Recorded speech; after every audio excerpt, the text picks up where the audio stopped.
A good place to start your research is Academic Search Complete. It's a multidisciplinary collection of materials including articles from scholarly journals, magazines, newspapers. It also has videos, book reviews, and more. It's a great all-purpose database that could help you find information, including original research on a wide variety of topics. To get to Academic Search Complete, start out at the University Library's homepage. That's library.unm.edu. Click on the Databases button, and the default search bar is replaced with options to find library databases. Academic Search Complete starts with the letter A, so go ahead and click on A. This takes us to a list of all the databases that start with that letter. Scroll down just a bit and you'll find Academic Search Complete. Go ahead and click on this and we'll get into the database. Here we are. You'll enter your search terms in these boxes. Below, you'll see some other ways to limit your results, but I'm not going to worry about that right now because we can do it after our search. So let's say I'm doing a research project about the effect of material wealth on happiness. Typing questions doesn't usually work. Try to instead break it into the keywords that reflect each topic that makes up your research. In this case, I'm going to use happiness. And you'll notice that the database is offering some synonyms or similar alternative words, and this can help cast a wider net on your search results. You can go ahead and play with that. In another box, I'm going to break it out to my other sort of keyword, which I'm going to go with wealth. All right, when you're done with your keywords, go ahead and press search.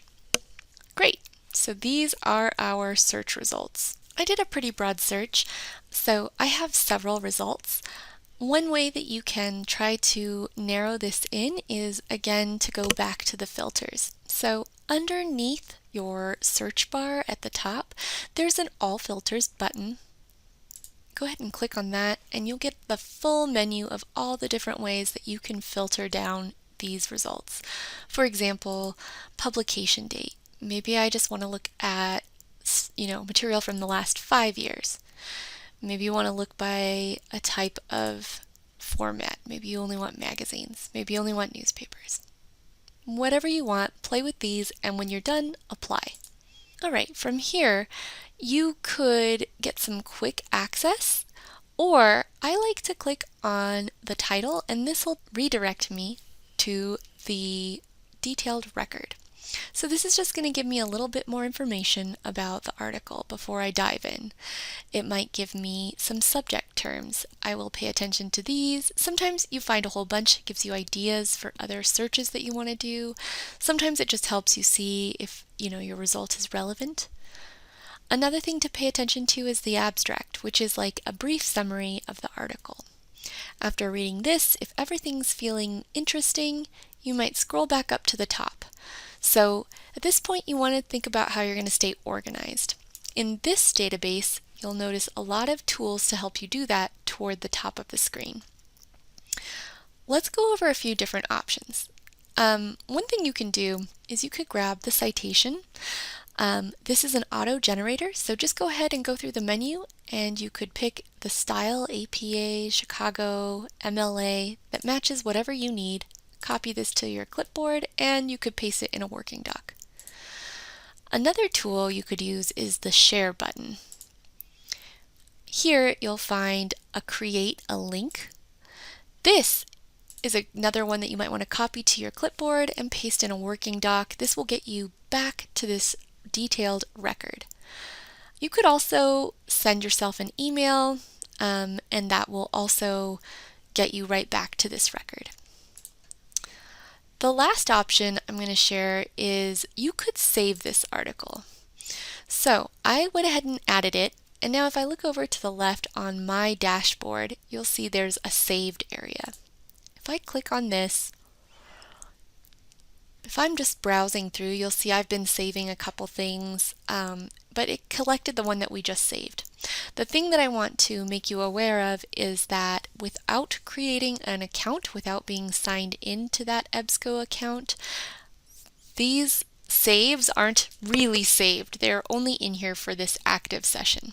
If you cancel out of the database, come back another day, these will not be here anymore. So if it's important for you to keep them longer term, you might want to create an account or try one of the other share options that we talked about. All right, I'm going to go back. Now I'm back at that detailed record. The other thing, after you've gotten a little bit organized, you obviously are going to want to access this article at some point. So click on the Access options. Sometimes you'll be presented with a bunch of options. You might get an option for a PDF or an online full text. These are both options that says that Academic Search Complete has access to the full article. In this case, the database only has information about the article. So our best bet is to go with this Find at UNM. This should always be an option. This is an extra step, but is going to cross-check to see if there are other databases or other sources where we could get access to this. And it's all the same article, but you can see there are many paths. So go ahead and click on any of the View Full Text. Great. It looks like it's here. I am now into the journal, and this is the actual article. So this is where you could download it or read it, whatever you needed. For more in-depth help and tutorials, there is a help button here under the research toolbar. Another great way to get help is to ask a UNM librarian. Thanks for your attention and good luck with your research.